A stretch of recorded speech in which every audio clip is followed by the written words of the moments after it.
In the lead up to the last US presidential election, Donald Trump kept repeating one thing. He'd end the Russian war on Ukraine on day one. But here we are, almost a year into his second term, and the biggest, bloodiest conflict Europe has seen since the Second World War rages on. Thousands have died, and it can feel like there's no end in sight. So where do things actually stand? How close are we to a peace deal? And what's giving Ukrainians hope after years of hardship and loss? Then, today is Human Rights Day, and we're taking a hard look at where Canada needs to step up. And we're asking a big question. Is the safe third country agreement with the US actually helping refugees or failing them? Welcome to The Rundown.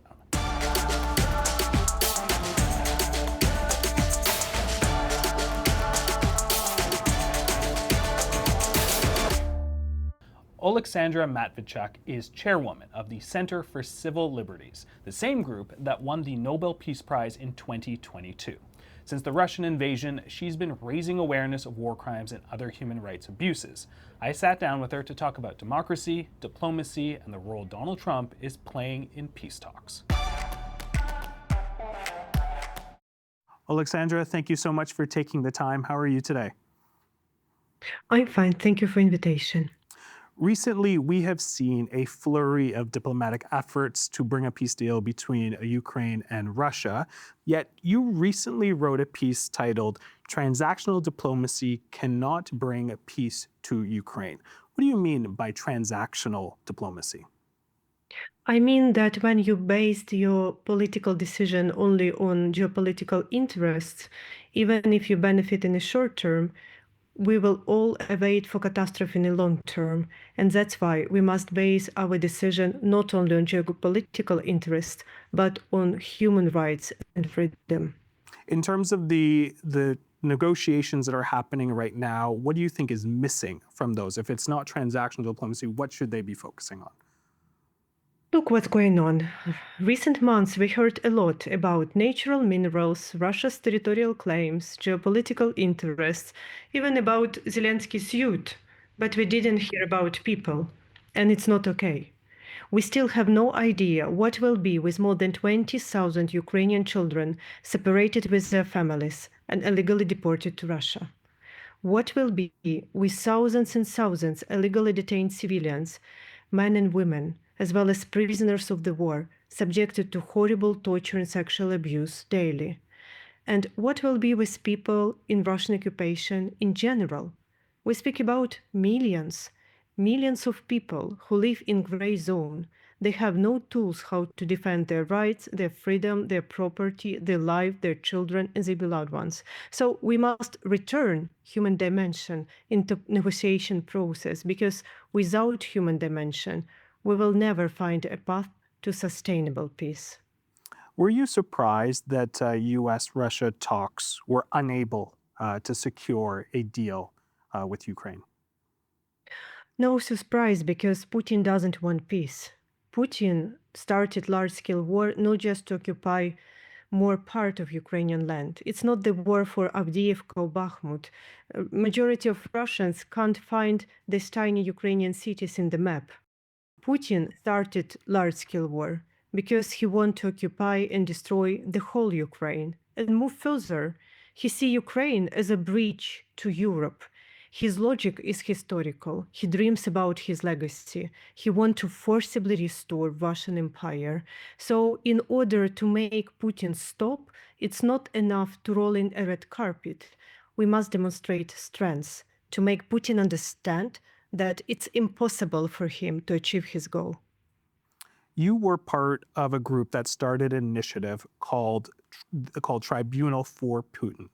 What is the objective, and how is this different from sort of the other work that the Center for Civil Liberties has done? We were the first human rights organization who sent mobile groups to work on documentation of war crimes in Crimea and eastern regions in Ukraine in 2014. But when large-scale war started, we faced with enormous amount of crimes. So we built national network of local documentators and covered the whole country, including the occupied territories. And now in our database of Tribunal for Putin initiative, We have more than 91,000 episodes of war crimes, which is a huge amount, but still just the tip of the iceberg. And all these atrocities are possible only because Putin and his surrounding decided to break the peace and to start this bloody war. So they must be accountable, and that's why we are advocating to create a special tribunal on aggression. You speak of accountability, but there are institutions already. The International Court of Justice, you have the European Union as well. Why do you feel we need this tribunal? Because we have accountability gap. There is no international court which can prosecute Putin for the crime of aggression. But it's not just important for Ukrainians. If we want to prevent wars in the future, we have to punish the states and the leaders who start such wars in present. It sounds like a common sense, but even International Criminal Court in The Hague has no jurisdiction to prosecute for the crime of aggression in situation of Russian war of aggression against Ukraine. So we must to fill this gap and to create such special tribunal to show that if you will start the war in the future, you will be punished. Do you feel that these institutions have let Ukrainians down? I know you speak of the gaps there, but these institutions that I had mentioned. It's a general problem. I don't know how historians in future will call this historical period, but the world order, which is based on UN Charter and international law, is collapsing before our eyes. This system was created after the Second World War to prevent wars and mass violence, but now it's just stalling and reproducing ritualistic movements for the obvious reason. Even my smartphone has an expiration date. This system has never been reformed. Now it's totally paralyzed with the veto power of Russia in Security Council. I'd like to ask you about something you wrote in a recent essay. And you write, current generations inherited democracy from their grandparents. They began to take it for granted. They've become consumers of democracy. Their understanding of freedom is the opportunity to choose between different cheeses in the supermarket. We are living very different realities as Canadians compared to Ukrainians right now. Help us understand, what is the downside of taking democracy for granted? The direct impact is that current generations in well-developed democracies, they first start to put into questions the Universal Declaration of Human Rights, and second, they start to exchange their freedoms for populist claim, for economic benefits, and first and foremost, for their own comfort. They forget that you can't attain your freedom and human rights once and forever. We make our own choice every day. Despite everything that your country has gone through, what gives Ukrainians like you hope? I think we must define the hope properly. Because hope, it's not a confidence that everything will be fine.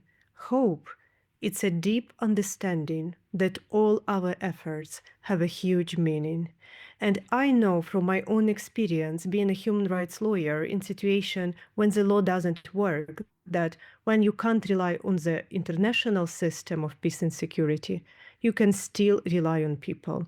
And ordinary people can do extraordinary things. Oleksandra, we're going to leave it there. Thank you so much and wishing you all the best. Thank you very much. According to the feds, the Safe Third Country Agreement is supposed to help Canada and the United States better manage access to each country's refugee system. That's the government messaging. But how does it actually work? TVO Today producer Adit Dixit digs into the fine print.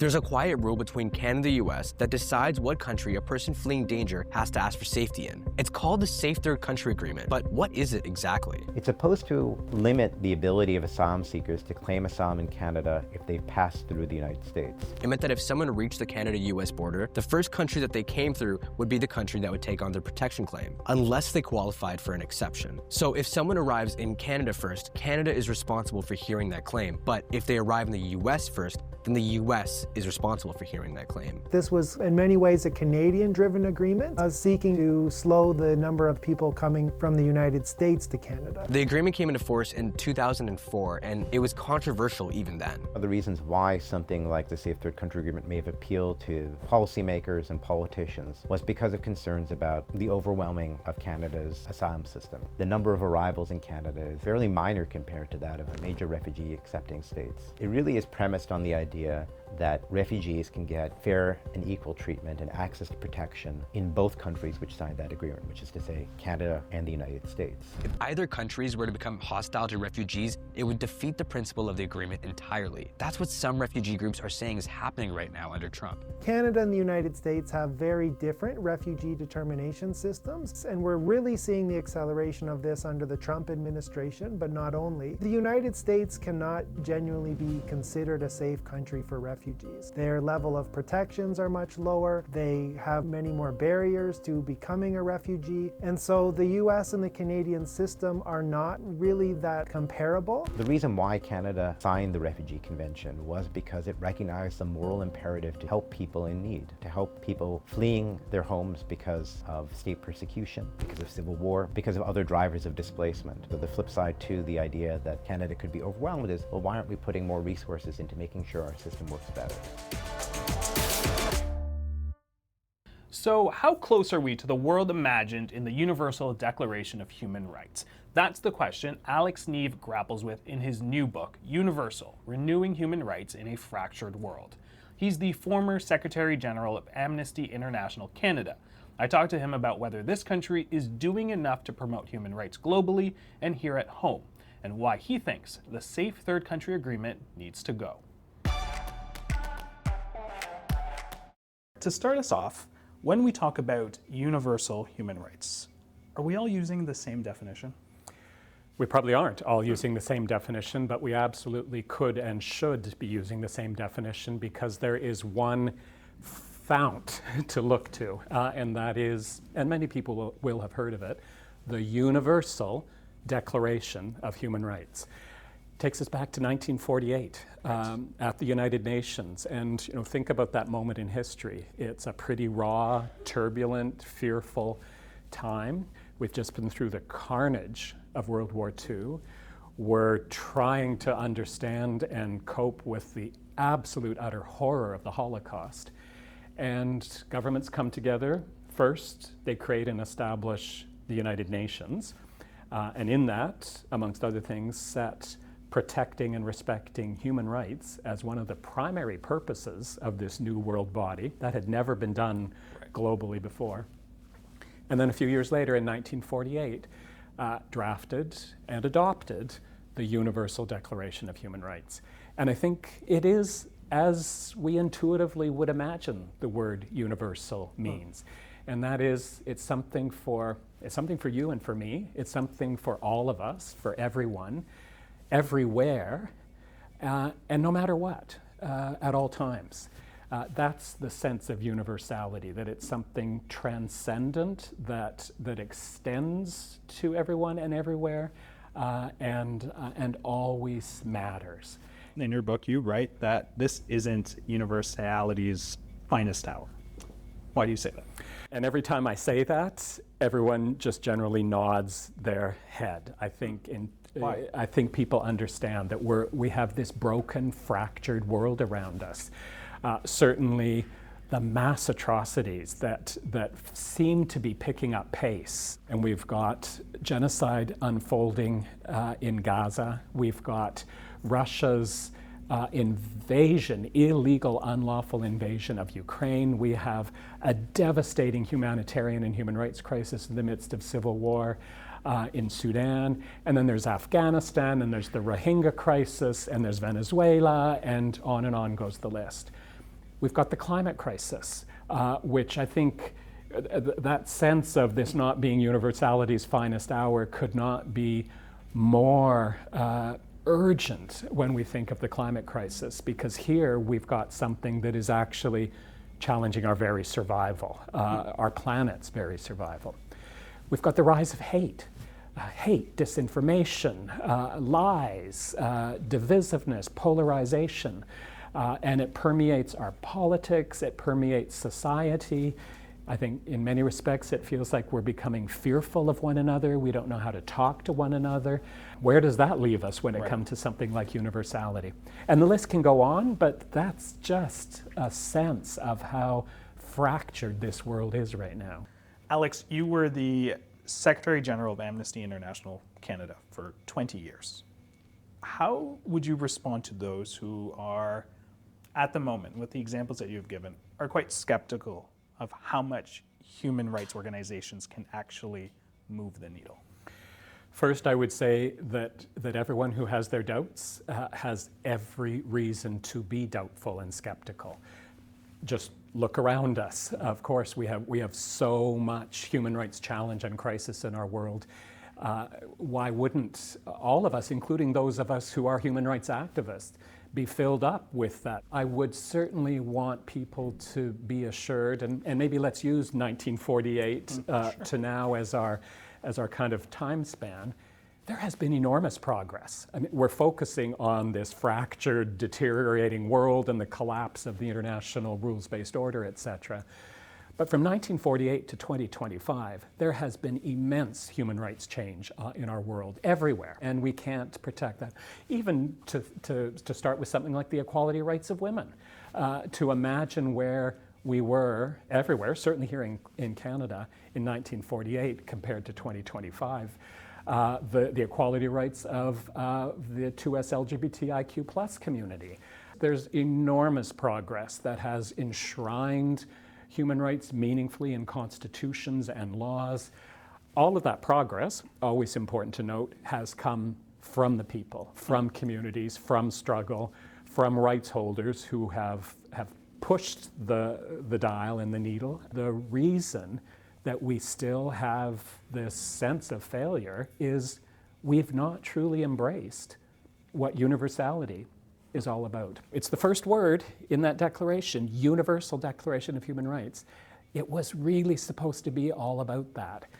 But we have not embraced a sense of universality in our world. And I'm not just pointing my finger at the governments and corporations and power elites when I say that. I am pointing my finger there, but I'm not only pointing my finger there. This is about all of us. In various different ways, we've gone along, maybe we've even very deliberately in our own lives made choices and decisions where we have excluded, where we have looked away from the rights of others. And that is what, number one, has to shift, but number two, can shift. And it can shift for perhaps one very fundamental reason. It speaks to something that is innate in all of us. Even in a world of violence and cruelty and exploitation, we all also have a sense of common humanity. I want to put a little focus on us here as a nation, Canada. We have a lot of discussions at TVO over the years about Canada's place in the world. There's been a growing sentiment that Canada, as a middle power, fails to hunch above its weight. If you were to grade us, how are we doing in human rights? I would give us a C right now, maybe even a C minus. And I say that with a sense of sadness and dismay because there are times in the past when I would have given us a B plus or an A minus.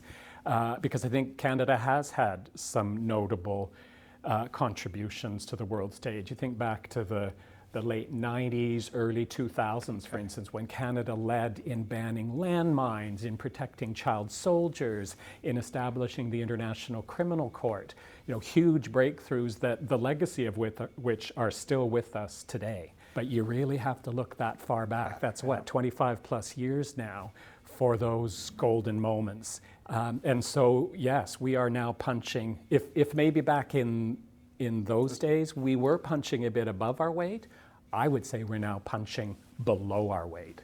I'm hard pressed to point to something that Canada is bringing to the world stage when it comes to human rights that we should all feel a sense of pride about. We're there, we're in discussions, we vote the right way on numbers of resolutions at the United Nations, not always.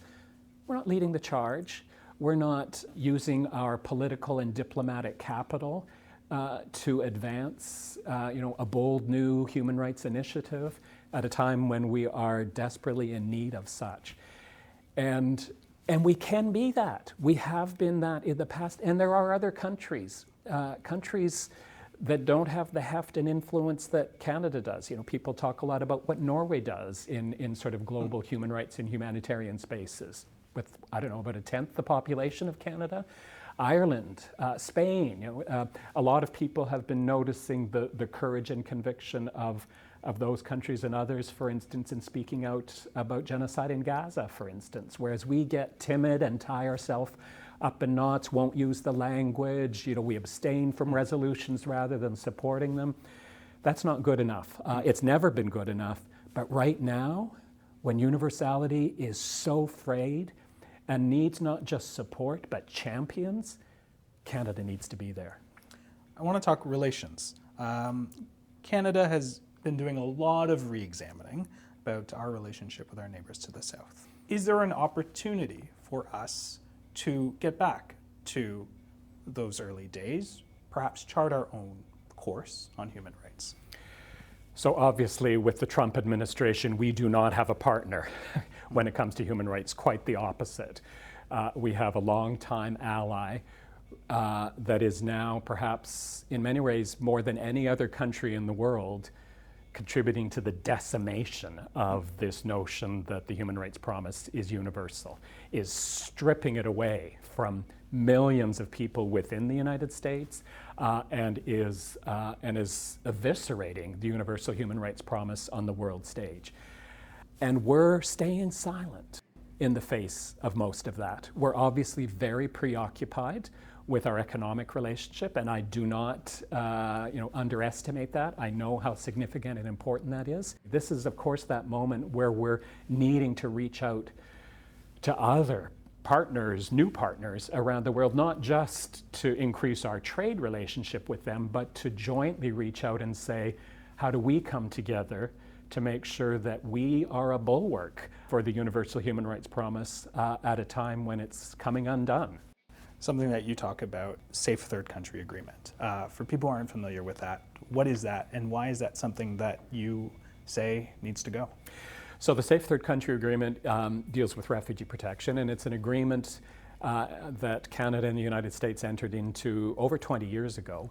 And it's had various different phases to it, but essentially it has more or less shut down access to refugee protection in Canada for refugees who pass through the United States and then try to cross the Canada-US land border to be able to make a refugee claim here.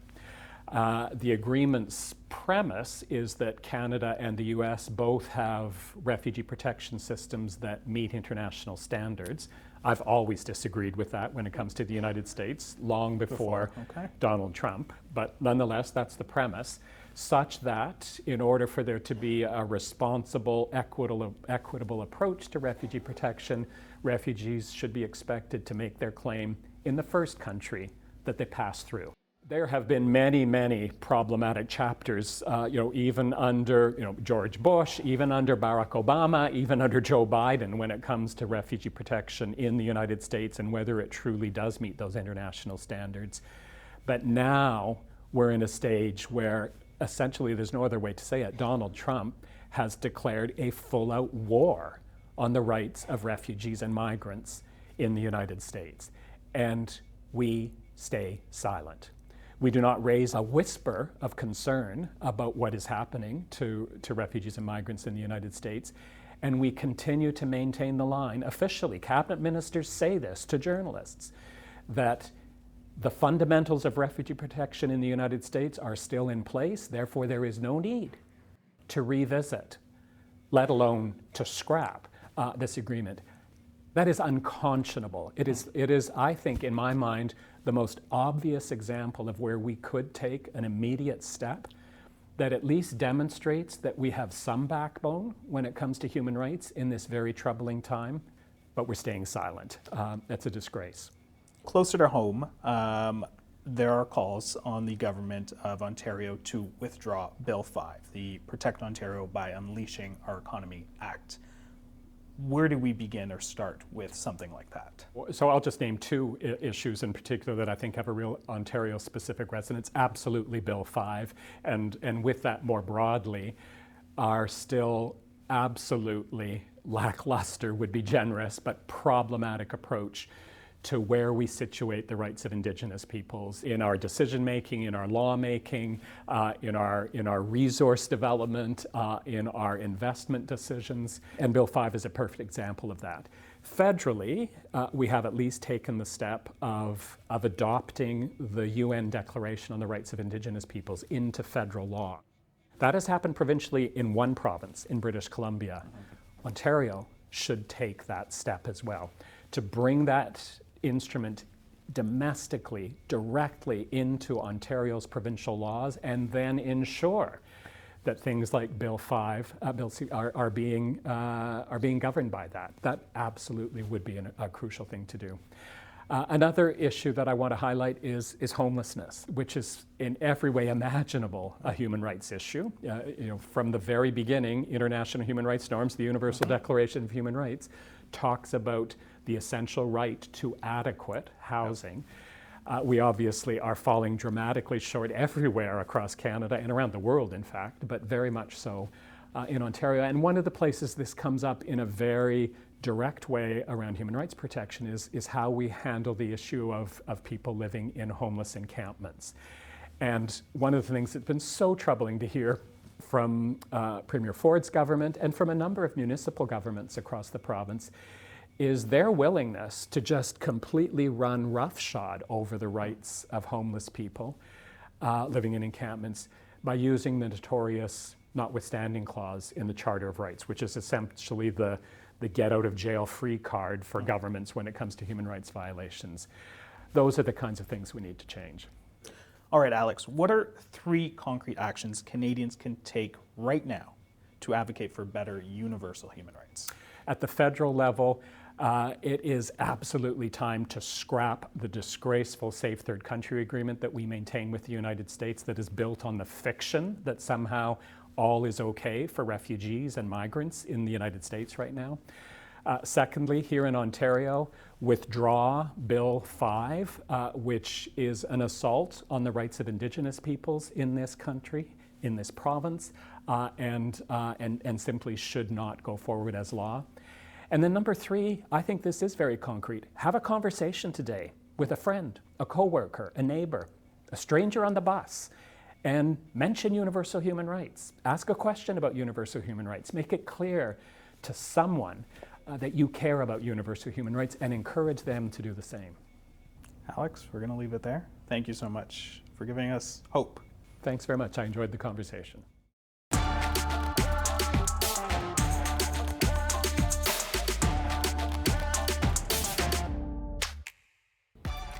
We are building this show for you, and we want you to build it with us. What do you like or not like about what we're doing so far? Send your feedback and ideas to tvo.org/rundownfeedback, or leave us a comment on YouTube. Until then, see you tomorrow. On Human Rights Day, we must remind ourselves that we will have 2 tasks: to protect our democracy and to perfect our democracy, because alternative to our even non-perfect democracy, it's a hell of authoritarian regime.